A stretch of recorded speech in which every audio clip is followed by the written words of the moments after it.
All right. So, what are some strategies for dealing with food cravings and overeating? So like I was just saying, I gotta have that self-control. So if you're overeating, 9 times out of 10, I mean, it could be healthy overeating, but ain't no such thing as that. So if you're overeating, try to eat more filling meals. Drink more water. 9 times out of 10, if you're overeating, that means you're not drinking water, because I say water fills you up to the point where you don't need to eat. Mhm. So just try supplementing some of those foods with water. Um, and then you said overeating, and what was the other one? Food cravings.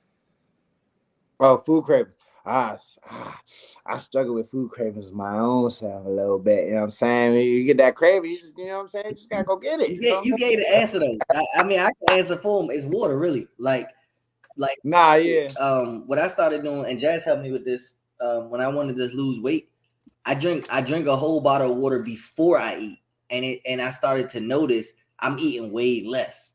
So like before, when I would just eat naturally, I could eat like 4 slices of pizza, like large slices of pizza, and be like, damn, I might want to go back for a fifth. But now that Yeah. I started drinking a whole bottle of water, I'll barely eat 2 slices of pizza. And I'm like, damn, I feel like I'm full. Like I'll get halfway through the second slice, and I'm like asking the kids if they want the rest of it.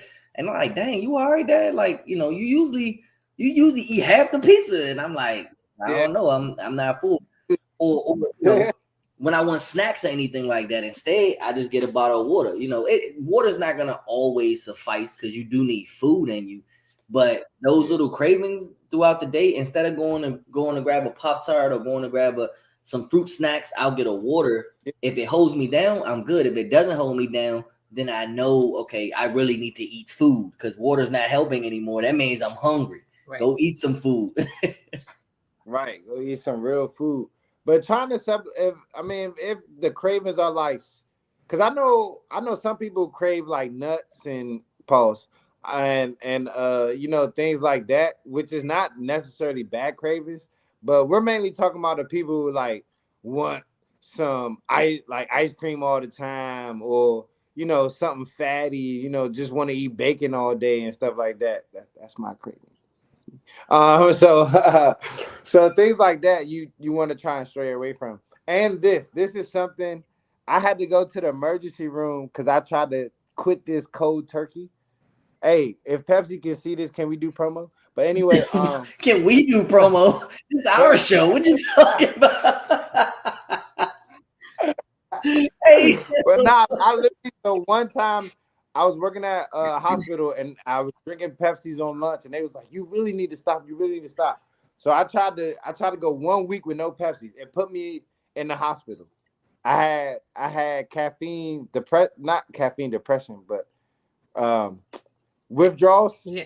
And yeah, I had so it come to find out I can't just quit this. I have to, like, if I like drink Pepsi, it has to be like one a day type of thing, or and then I gotta take like BC powders to supplement, just to get that bit of caffeine, because I've been drinking Pepsis that much is it for that long. is it a way to like slowly can you like have your intake or like slowly wean yourself off of it?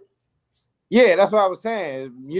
For me, somebody like me, I was drinking maybe like 3, 4 a day, whether it be I cans, remember. I remember yeah, we used to go to Vegas ounces. and he would stay, and I used to be like, bro, I just saw you crush a Pepsi. How do you have a brand new can of Pepsi? Thinking like, did he not drink it? Like I used to be wondering that, and now it Yeah, makes sense. You literally just always go get a new one. yeah. So what I had to start doing, because I get headaches, I get migraines from the lack of it. So what I have to do is take BC powders, which is basically just caffeine, is what it is.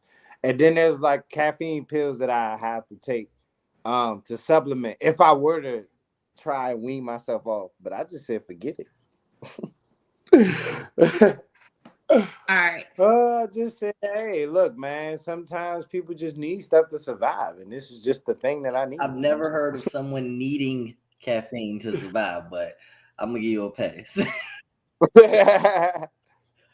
It doesn't have to be in the form of Pepsi, Mhm. but you definitely need caffeine to survive.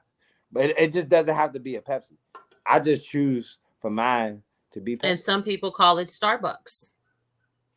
Yeah, exactly. Yeah. Some That's people me. call it stuff.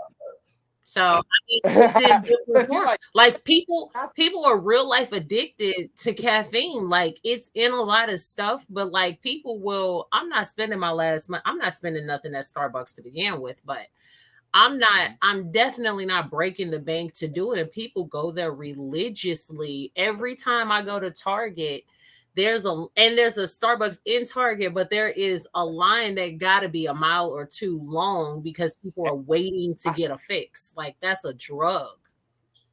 yeah, it is. It definitely is. And they put it in our drugs. Mm-hmm. The perks and things like all that stuff. You look at the ingredients, a lot of them have caffeine. Mm-hmm. It's one of the most addictive things in the world. Man.